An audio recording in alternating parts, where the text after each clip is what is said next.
How's it going, everyone? Welcome back to another weekly watch list. Going to wrap up the month of May with another watch list for you guys.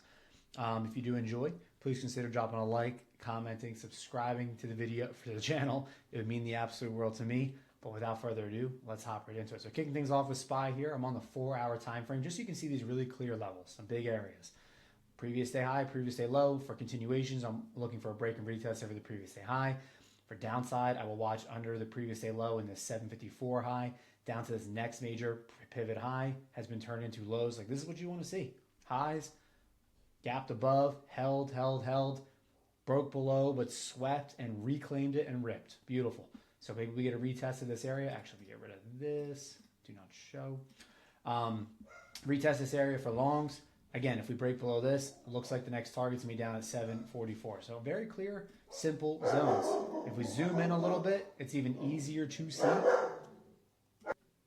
It's even easier to see, right? We have our lows here at 748, 749. Below that, 744. Okay? Very, very simple. Very easy to read. All right? We'll go over to ES. Oops, wrong ticker. Not even a real ticker. It's simple. I mean, look at Friday on ES. I mean, it's actually the first time seeing this right now. Like, it looks like that. That's just diabolical. That's just gross. You know what I mean? We definitely need a break at this range.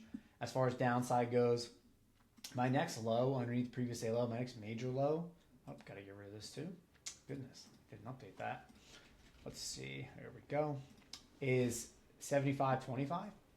But I do like these pivot highs here. Okay? So we do have these pivot highs from Monday, double high, Wednesday, even on Thursday. They're not the high today, but it was still another high on Thursday. We broke above. We held it as support. So, this could be a potential bear trap here, all right? I'm definitely going to want to see this break before looking at puts on SPY or shorts on ES.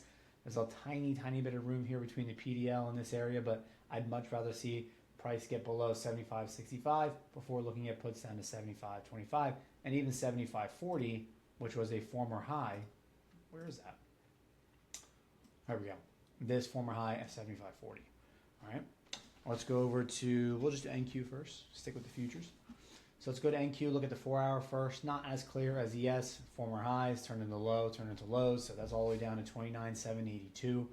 NQ has obviously just been absolutely ripping. So we'll see what kind of movement we get this week. But if we zoom in a little bit, have our previous day high, previous day low. Former high here, I'm just going to keep on the chart. Underneath this PDL, honestly, I'm just going to go ahead and do this because that is going to be more accurate. I'm not looking at shorts unless we break below the PDL and this overnight low of 30,215.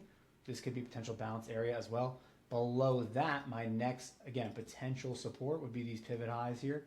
High at 30,124 down to 30,000 as well. And below that, my next support at 29,918. So as far as like really looking at downside on NQ, I guess the first possible area, I mean, there's room here, 100 points. I don't like shorting into 30,000. I mean, not a lot of space here between these previous day lows and these previous day lows. It's really not unless we get below where we gapped up last week, last Sunday. Right? If we get below, maybe we retest that this week. Market really likes to retest those overnight prints. So especially if they're, lows or highs, obviously. Major pivot lows or highs, like we gapped up. I mean, if we get downside, this would be the target for sure. 29,967. Let's go over to QQQ. Previous day high, previous day low, same crap. All right, underneath the PDL, I'll actually go ahead and edit that again right here. Not looking at downside unless we break that overnight low, and that's at 733.81.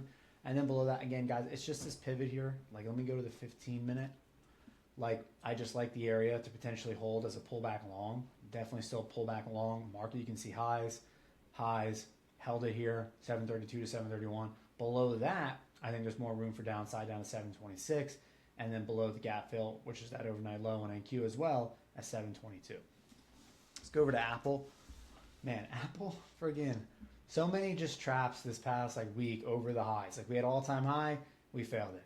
We made a new high, we failed it. I can't even remember which day I did catch a good long. I think it was last Friday.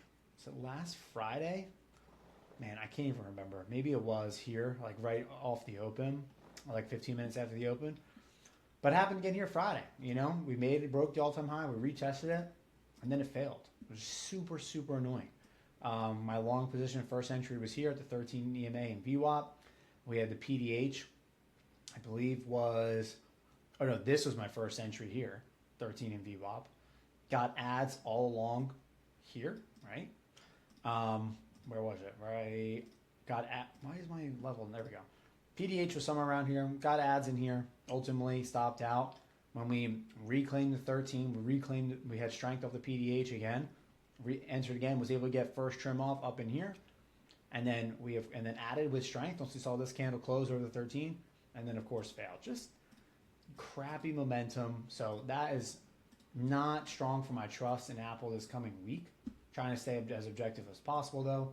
Really just need a range break. These daily candles are getting pretty small up here. As far as downside goes, like I do have this 30-minute demand that we still haven't tested down here at 306. So I'll see if Apple wants to get down there before becoming strong again. Let's go to NVIDIA. So NVIDIA had this crazy rebalance, whatever you want to call it, end of the month thing. I do have calls, I'll show you why, on NVIDIA for end of June, because we had this 212 previous all-time high, okay, which we reclaimed with strength. We also have this pivot low to this pivot high, 61 fib, that we bounced really nicely on the daily. So after I saw this daily candle close, I entered calls for June for a move back up to 225, 221 to 225. Had some nice momentum that on Thursday, and then obviously Friday, not looking great. My stop loss is this 208 area, which is also a 4-hour demand that we bounced out of once already, and that would also be a daily close underneath 212 as well. So daily close under 212, we break 208, I'm out of this position, okay? But that's where we're at on video. We were up about 35% on the end of the day Friday, up around 217.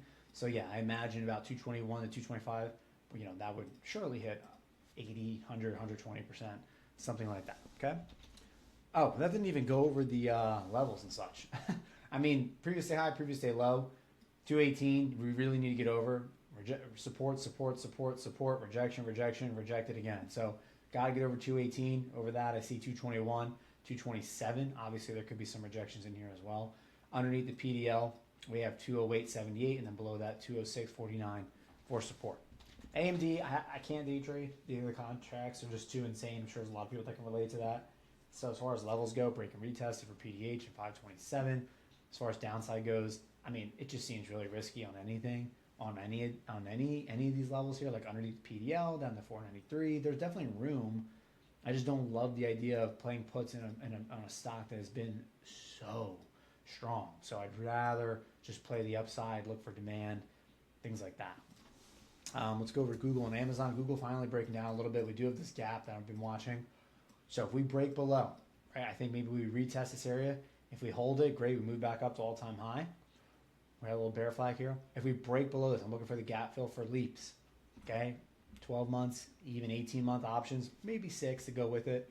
But 6 to 18 months, definitely looking at taking options from Google at 355 if we get a strong daily and or weekly close at that gap fill. Very obvious, very easy to see. So as far as downside goes, I've had a level on here for a while, 376, underneath 376. I'll be looking for a move down to 365.93. That daily low I just showed you. And if we reclaim PDH, break and retest over, and these lows, that looks good for a long up to 391. And then lastly, Amazon.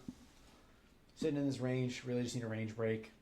Puts underneath PDL, next support down 267, 265, upside over PDH at 276, 278.